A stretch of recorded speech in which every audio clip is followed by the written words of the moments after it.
सभी दोस्तों को नमस्कार। दोस्तों, ये कहानी है एक ऐसे लड़के की जो कि खुदकुशी तक सोच बैठा था, जिसका परिवार काफ़ी परेशान था और जिसकी जो है लाइफ बिल्कुल बर्बाद हो चुकी थी। ऐसे लड़के का ये एक कहानी है जो मैं आपसे डिस्कस करना चाहता हूँ, आपसे शेयर करना चाहता हूँ, ताकि आपका भी आयुर्वेद पे विश्वास बने। दरअसल बात ये है कि लड़के की उम्र 27-28 वर्ष थी और लड़के को हेपेटाइटिस पीलिया हुआ था। तो पीलिया होने की वजह से लड़के को जो है उत्तेजना में कमी आ गई थी। उसका पेनिस जो है वो पेनिस में पूरी उत्तेजना नहीं आती थी। तो लड़के ने ये बात घर वालों को नहीं बताई, हालांकि पीलिया उसका ठीक हो गया था। तो ये बात जब घर वालों को नहीं बताई लड़के ने, तो धीरे धीरे ये समस्या उसकी बढ़ती चली गई। तो समस्या बढ़ने के साथ साथ उसने इसके लिए सर्च शुरू कर दिया इंटरनेट पे, क्योंकि इंटरनेट ही सहारा है आजकल नौजवानों का। तो उसको ये लगा कि शायद मैं हस्तमैथुन वगैरह ज़्यादा करता रहा हूँ, इस वजह से मेरे पेनिस में उत्तेजना आनी कम हो गई है। क्योंकि आजकल आप देखते हैं इंटरनेट पे बहुत ज़्यादा हवा खड़ा करके पैसा ऐंठा जाता है। तो इंटरनेट से उसने दवाइयाँ मंगवानी शुरू कर दी, कुछ दवाइयाँ ऑनलाइन मंगवाई। तो उन दवाइयों से उसको कुछ थोड़ा बहुत फ़ायदा हो जाता था, तो फिर वही स्थिति हो जाती थी। तो इस तरीके से करते करते वो लड़का जो है डिप्रेशन में चला गया, बिल्कुल डिप्रेशन का शिकार हो गया। तो उसके माता पिता इस बात से काफ़ी चिंतित हो गए। हालांकि उन्होंने शादी की बात चला रखी थी कहीं पे, लेकिन जब लड़का इस स्थिति में था तो वो कोई बात नहीं कर सकते थे। तो उन्होंने लड़के के दोस्त से बात की कि भाई ऐसे करके ये समस्या है, आप इससे बात करें कि ये इतना डिप्रेशन में क्यों रहता है, उखड़ा उखड़ा क्यों रहता है, किसी से बात वगैरह क्यों नहीं करता है।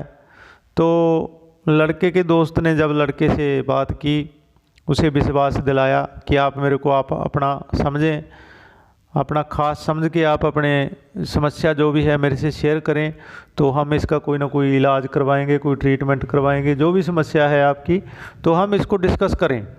तो लड़के ने अपने दोस्त को खुल के सारी बात बता दी कि भाई मेरे पेनिस में उत्तेजना कम है, अगर कभी उत्तेजना आती भी है तो थोड़ा बहुत लिक्विड आ जाता है, लिक्विड निकलते ही पेनिस बिल्कुल बैठ जाता है।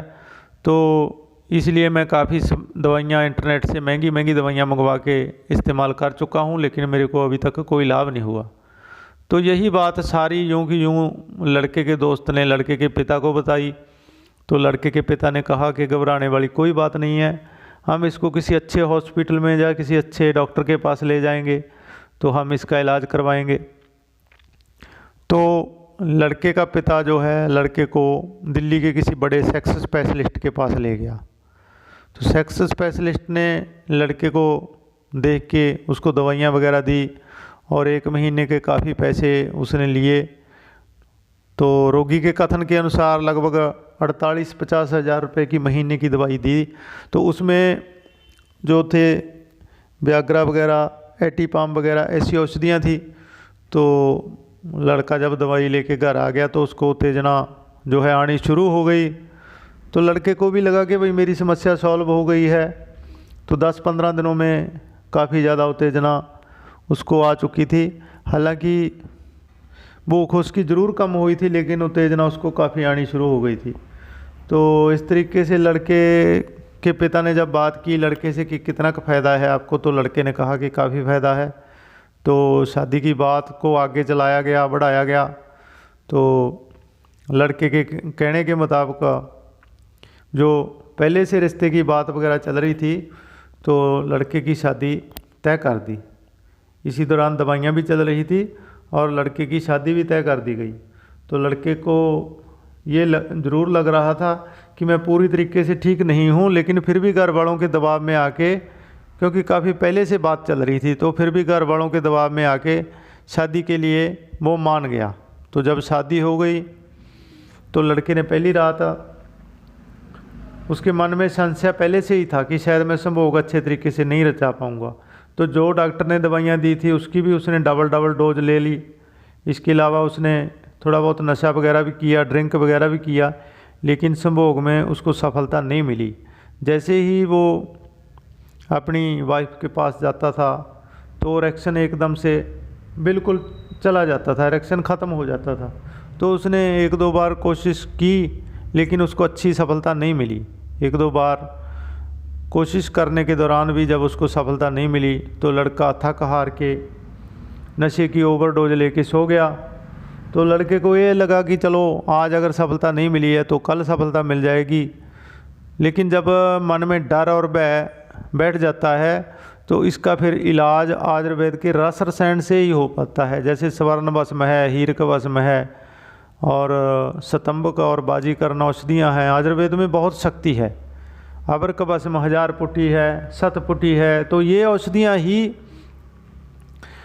ऐसी स्थितियों में नैया पार लगाती हैं। ऐसी स्थितियों में व्याग्रा या कोई और दूसरी नशे वाली औषधियाँ कुछ कार्य नहीं करती हैं। तो जब लड़के को सफलता नहीं मिली तो 2-3 दिन ऐसे ही जब